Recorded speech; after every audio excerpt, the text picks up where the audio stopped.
नमस्कार, मैं हूं शिवेंद्र श्रीवास्तव और आप देख रहे हैं श्रेष्ठ भारत। 14 नवंबर 2023 को सुब्रत रॉय सहारा, जो कि सहारा इंडिया परिवार के मुखिया थे, वो चल बसे। उनका निधन हो गया। अस्पताल में उनके निधन के बाद गमगीन परिवार एक तरफ उनके अंतिम संस्कार की तैयारी कर रहा था, दूसरी तरफ हजारों लाखों इन्वेस्टर्स के बीच में ये सुगबुगाहट हो रही थी कि आखिरकार अब क्या होगा। यानी अब क्या होगा उन पैसों का जो तमाम इन्वेस्टर्स के सहारा इंडिया परिवार में जमा है। अब क्या होगा उस पूरे कॉन्ग्लोमरेट का, यानी सहारा इंडिया परिवार का, जो इतने ऊंचाई पर आकर के एक तरीके से रुक सा गया है। अब सबके मन में सवाल यही है कि आखिरकार सहारा इंडिया परिवार आगे बढ़ेगा, रहेगा या ख़त्म हो जाएगा।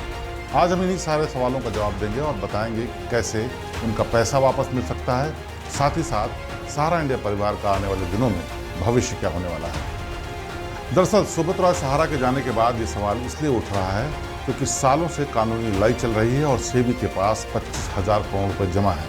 ये पैसे वो हैं जो बताए जाते हैं उन तमाम इन्वेस्टर्स के हैं जो इंतज़ार कर रहे हैं कि कब कानूनी लड़ाई खत्म होगी और उनका पैसा वापस मिलेगा।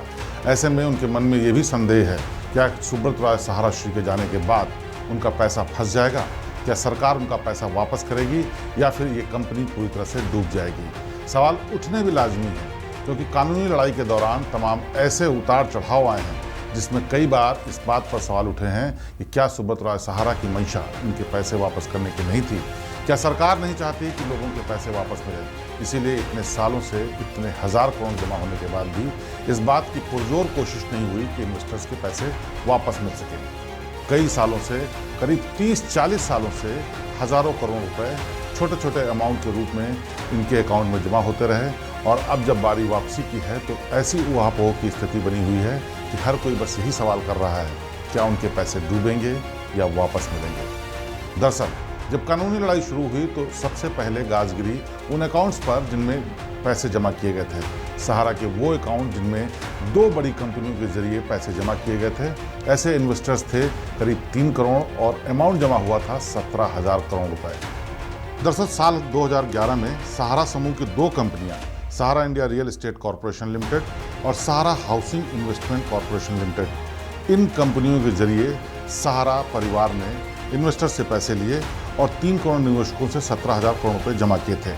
इन्हीं पर सेबी ने रोक लगाई और इसके बाद वो पैसा एक तरीके से सेबी के अकाउंट में कोर्ट की निगरानी में जमा हो गया। अब इन्हीं पैसों की बात है और साथ ही साथ बात इसकी है कि सहारा इंडिया परिवार का क्या अंजाम होगा। तो सबसे पहले हम आपको ये बताते हैं कि सहारा इंडिया परिवार का क्या अंजाम होने वाला है। दरअसल सुब्रत रॉय सहारा एक ऐसे एम्पायर को रूल कर रहे थे जिसमें उनके बेहद करीबी, बेहद विश्वास पात्र और मजबूत लोग लगातार उनसे जुड़े हुए थे। और ये वो लोग थे ओपी श्रीवास्तव, डीके श्रीवास्तव और तमाम ऐसे डायरेक्टर्स जो कि आज से नहीं बल्कि 20 साल से, जब से ये समूह एग्जिस्टेंस में आया था, तब से उनके साथ काम कर रहे थे। सुब्रत रॉय सहारा को शायद इस बात का अंदेशा हो गया था कि इस बार उनकी बीमारी ऐसी है कि उनकी जान शायद न बचे या फिर लंबे समय तक उनको इलाज की जरूरत पड़े और ऐसे में उनको समूह की देखभाल करने का मौका नहीं मिलेगा। लिहाजा अपनी मौत से चंद दिनों पहले उन्होंने एक चिट्ठी जारी की। ये दिन था 7 नवंबर 2023। 14 तारीख को उनकी मौत हुई, लेकिन उससे पहले उन्होंने एक चिट्ठी जारी की जिसमें उन्होंने साफ तौर पर लिखा कि वो कुछ ऐसी व्यस्तताओं में फंसे हुए हैं जिसके चलते शायद समूह के तमाम क्रियाकलापों पर ध्यान न दे पाएं। इसलिए आज से सारा जिम्मा ओपी श्रीवास्तव, जो कि उनके बेहद करीबी, विश्वास पात्र और सबसे मजबूत अधिकारी हैं, उनको जिम्मेदारी दी जाती है। उस जिम्मेदारियों में HR की पॉलिसीज से लेकर अपॉइंटमेंट और नौकरी से निकाले जाने तक, इसके अलावा जितनी भी देनदारियां हैं नए अकाउंट्स की, या फिर कोर्ट के केसेस हैं, या फिर तमाम और ऐसी भी जितनी चीज़ें हैं जिनका फैसला ऊपर का मैनेजमेंट लेता है, वो सारे फैसले लेने के लिए ओपी श्रीवास्तव को अधिकृत किया जाता है। ओपी श्रीवास्तव वही शख्स हैं जिन्होंने सुब्रत रॉय सहारा के साथ कदम से कदम मिलाया और ऐसे समय पर जबकि कोई साथ नहीं दे रहा था तब भी ओपी श्रीवास्तव उनके साथ खड़े हुए थे। ये कंपनी सहारा इंडिया परिवार जब शुरू हुई तो वो पायनियर मेंबर थे। सुब्रत रॉय के साथ 2 ही लोग शुरुआत में थे, उनमें से एक ओपी श्रीवास्तव थे। ओपी श्रीवास्तव पर सुब्रत रॉय सहारा का सबसे ज़्यादा भरोसा था, यहाँ तक कि इतना भरोसा जितना भरोसा शायद अपने बच्चों और अपने भाई तक पे नहीं था। ऐसे में सबसे बड़ा सवाल ये उठता है कि क्या ओपी श्रीवास्तव इस पूरे एम्पायर को संभाल पाएंगे? क्या लोगों का भरोसा जीत पाएंगे? क्या वो पैसे वापस दिला पाएंगे जो इन्वेस्टर्स के जमा हैं? और कानूनी दांवपेच से आखिरकार ओपी श्रीवास्तव कैसे निपटेंगे? दरअसल ओपी श्रीवास्तव सहारा इंडिया परिवार में एक ऐसा नाम है जो सबसे ज़्यादा मजबूत ही नहीं, अपने उसूलों के पक्के और धुन के पक्के माने जाते हैं। लगातार वो मेहनत करते रहते हैं। उम्र के इस पड़ाव में भी जिस तरह से सहारा इंडिया परिवार में उनका इन्वॉल्वमेंट है, जितनी वफादारी है शायद ही किसी कार्यकर्ता या कर्मचारी की रही होगी। और ये बात सुब्रत रॉय सहारा अच्छे से जानते थे। एक बड़ी वजह ये भी है कि सुब्रत रॉय के सगे भाई जेबी रॉय, जो कि इस कंपनी में डायरेक्टर थे, तमाम और चीज़ों को देखते थे, लेकिन उनसे कुछ मतभेद थे। सबसे पहले मतभेद तब शुरू हुआ जब सहारा इंडिया परिवार ने हाउसिंग की प्लानिंग शुरू की। ऐसे में तमाम जिलों में, तमाम जगहों पर ज़मीनों का एक्विजिशन शुरू हो रहा था और किसानों और दूसरे लोगों से ज़मीनें खरीद करके अपने सहारा शहर बना रहा था, सहारा स्टेट बना रहा था। ऐसी मकानों का निर्माण किया जा रहा था जो गरीब लोगों को कम दामों में मुहैया करा सकें या मध्यम वर्गीय परिवार को उन मकानों को खरीदने की ताकत दी जा सके। ऐसे में पता ये चलता है कि इन ज़मीनों के खरीद फरोख्त में बड़ा घोटाला किया जा रहा है। और इस घोटाले की जब जांच शुरू हुई तो आखिर में नाम एक आया जो उनके खुद के भाई का था। इसमें सच्चाई क्या है ये तो अंदर के लोग जान सकते हैं, लेकिन हकीकत ये भी है कि इससे डिफरेंसेस पैदा होने शुरू हुए और जेबी रॉय पर सुब्रत रॉय का भरोसा कम होता चला गया। एक वक्त ये भी आया जब जेबी रॉय को एक तरीके से ग्रुप में किनारे कर दिया गया। ऐसे में सबसे बड़ी बात सामने निकल के ये आई कि सुब्रत रॉय सहारा अब पूरी तरह से जेबी रॉय पर भरोसा नहीं कर सकते हैं। दूसरी बात, उनके परिवार के तमाम और भी लोग थे जो इस पूरे एम्पायर को संभालने के लिए आगे आ सकते थे। इनमें सबसे पहला नाम उनके बेटों का आता था। सीमांतो और सुशांतो रॉय उनके दोनों बेटे हैं जिन पर सुब्रत रॉय पूरी तरह से भरोसा करते हैं। लेकिन सबसे बड़ी बात इस वक्त यह है कि सुब्रत रॉय के जाने से पहले ही कानूनी दांवपेच ऐसा चल रहा था कि कई कानूनी केसेस में सुब्रत रॉय के दोनों बेटे भी फंसे हुए हैं। उनके नाम हैं और उनके खिलाफ भी जांच चल रही है। कहा यह जाता है कि दोनों ही बेटे देश में नहीं हैं, विदेश में रहते हैं। इसीलिए जब ये सवाल उठ रहा था कि सुब्रत रॉय के अंतिम संस्कार में आखिर दोनों बेटे क्यों नहीं आए, तो उसकी बड़ी वजह ये भी है कि वो यहाँ पर आते तो शायद उन पर कानूनी अड़चन आ सकती थी और विदेश से यहाँ आने में अगर वो कानूनी दांवपेच में फंस जाते तो शायद लंबे वक्त तक छूट नहीं पाते। इसीलिए उनके दोनों बेटे उनके अंतिम संस्कार में शामिल नहीं हुए। हालांकि उनकी पत्नी अस्पताल से लेकर अंतिम संस्कार तक मौजूद रहीं, क्योंकि उनके खिलाफ कोई ऐसा सीधा केस नहीं है। वो एचआर और दूसरे डिविजन्स को देखती थी जिसमें पॉलिसी मैटर्स को लेकर स्वप्ना रॉय का इन्वॉल्वमेंट कम था। इसीलिए सेबी के केसेस में स्वप्ना रॉय का नाम नहीं है। एक बात यह भी है कि सुब्रत रॉय के बाद उनके बेटों में वैसी बात नहीं थी जिसके सहारे इतने बड़े एम्पायर को चलाया जा सके। ना तो उनको फील्ड का भरोसा था, ना ही उन पर लोगों का भरोसा था, और ना ही उन्होंने अपनी पर्सनालिटीज़ को ऐसा डेवलप किया जिससे कहा जा सके कि इस ट्रस्ट के बिजनेस में तो सुब्रत के दोनों बेटों का चेहरा देखकर या उनकी बातें सुनकर अपने पैसे इन्वेस्ट कर दे। और इसके लिए फिर से एक बार नाम आया ओपी श्रीवास्तव का। केवल यही वजह नहीं है कि ओपी श्रीवास्तव इस ग्रुप में शुरुआत से जुड़े, बल्कि वजह यह है कि एक एक ब्रांच से लेकर एक एक कार्यकर्ता से मिलने तक, एक एक इन्वेस्टमेंट से लेकर के तमाम पॉलिसी के मैटर तक सुब्रत रॉय के साथ अगर कोई आदमी खड़ा था तो वो थे ओपी श्रीवास्तव। कई योजनाएं, कई पैराबैंकिंग की स्कीम्स ऐसी थी जो ओपी श्रीवास्तव की निगरानी में बनी थी। कई ऐसी पॉलिसीज़ बनाई गई जिससे लोगों का भरोसा पैदा हो।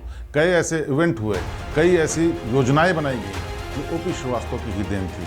सुब्रत रॉय सहारा भले ही सामने का चेहरा थे, लेकिन इसके पीछे स्ट्रेटजी, प्लानिंग और इम्प्लीमेंटेशन का पूरा जिम्मा सालों से ओपी श्रीवास्तव संभाल रहे थे। और उनका कर्मचारियों पर ही नहीं, कार्यकर्ताओं पर ही नहीं, बल्कि इन्वेस्टर्स पर ऐसा जोर है कि अगर ओपी श्रीवास्तव कोई बात कहते तो इस ग्रुप में उनकी बात पूरी तरह से सुनी जाती।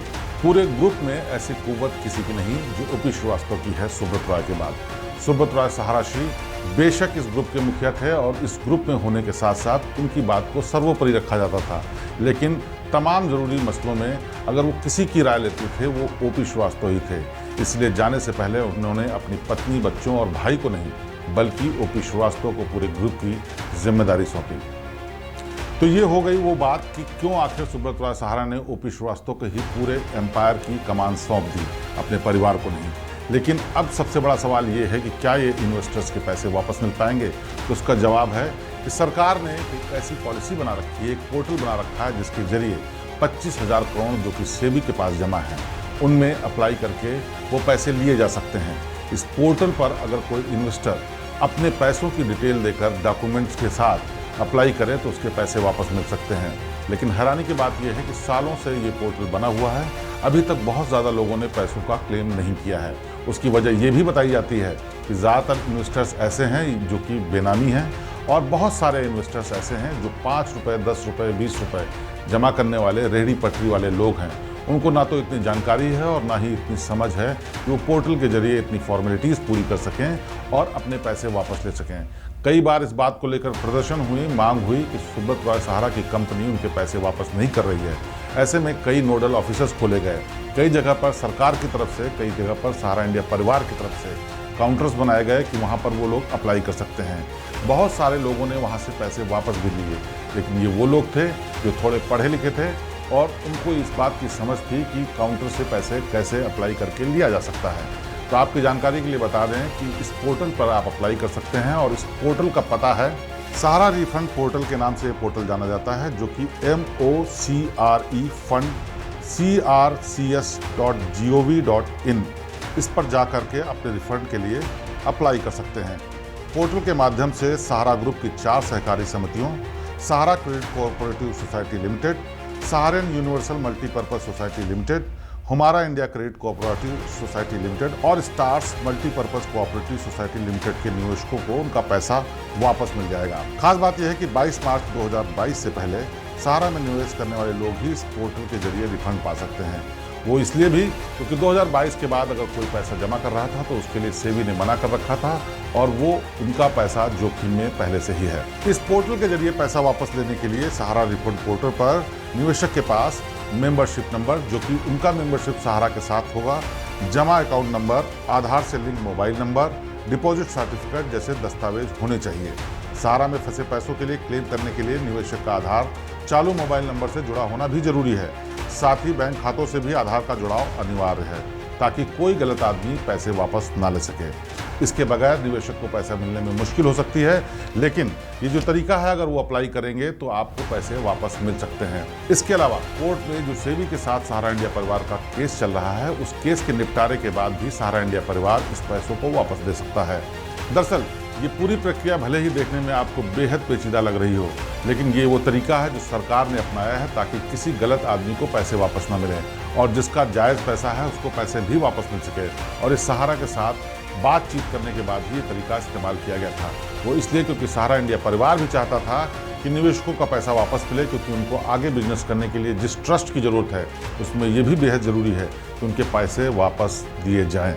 सुब्रत रॉय सहारा जब तक जिंदा रहे तब तक इस कोशिश में लगे थे कि कानूनी दावपेच से बाहर निकलते हुए वो निवेशकों के साथ फिर से जुड़ सकें। ऐसे में जब वो जेल में थे या फिर जेल से बाहर आने के बाद तमाम दूसरे चीज़ों में व्यस्त थे, OP श्रीवास्तव ही वो शख्स थे जो तमाम कार्यकर्ताओं और इन्वेस्टर्स के साथ संपर्क बनाए हुए थे। OP श्रीवास्तव लगातार फील्ड में उन लोगों के संपर्क में थे जिनका विश्वास टूट रहा था, जो नहीं चाहते थे कि सहारा इंडिया परिवार से किसी तरीके का मतभेद हो, लेकिन मजबूरी में वो अलग भी हो रहे थे, चाहे वो कर्मचारियों की बात हो चाहे फिर निवेशकों की बात हो। एक बात और ख़ास बात है कि इतने सालों से कानूनी लड़ाई लड़ने के दौरान सहारा इंडिया परिवार के तमाम ऐसे कर्मचारी हैं जिनको महीनों से तनख्वाह नहीं मिली है और कुछ लोगों को पार्ट में पेमेंट भी हो रहा है। कई ऐसे लोग भी हैं जो नौकरी छोड़कर चले गए और कई ऐसे लोग हैं जो मजबूरी में वहाँ नौकरी कर रहे हैं। लेकिन कहा यह जाता है कि अगर सहारा इंडिया परिवार से आज भी कोई जुड़ा हुआ है बिना पैसे पाए, इस उम्मीद में कि एक दिन पैसे वापस मिलेंगे, तो उसके पीछे भी OP श्रीवास्तव ही हैं। दरअसल OP श्रीवास्तव के भीतर नेतृत्व की ऐसी क्षमता है जिसको देखने के बाद कोई भी उनमें सुब्रत रॉय सहारा की छवि देखता है और ऐसा उस पूरे ग्रुप में कोई भी शख्स नहीं है। लिहाजा जब कमान उनके हाथ में दी गई तो भले ही उनके विरोधी उनके विरोध में बातें कर रहे हों, तमाम तरीके की कानाफूसी हो रही हो, लेकिन एक बात ये भी सच है कि सुब्रत रॉय ने अगर OP श्रीवास्तव का नाम तय किया है तो उसके कारण बहुत ही महत्वपूर्ण है। सबसे बड़ा कारण ये कि अब आगे कानूनी लड़ाई लड़ने के लिए पूरे ग्रुप में कोई ऐसा शख्स नहीं है जो इतनी मजबूती से लड़ाई को लड़ सके। कानून की जानकारी हो या फिर तमाम चीज़ों की इंटरनल जानकारी हो, वो सिर्फ और सिर्फ जिनके पास है वो है OP श्रीवास्तव। OP श्रीवास्तव ऐसे ही यहाँ पर तमाम सालों से नहीं जुड़े हैं, बल्कि उनकी लगन, उनकी लगातार संस्थान के लिए सच्चाई और उससे जुड़े रहने की कोशिश ही इस बात का नतीजा है कि सुब्रत रॉय सहारा ने अपने परिवार पर नहीं बल्कि उन पर भरोसा किया। हालांकि ये भी माना जाता है कि अगर ट्रस्ट और तमाम दूसरी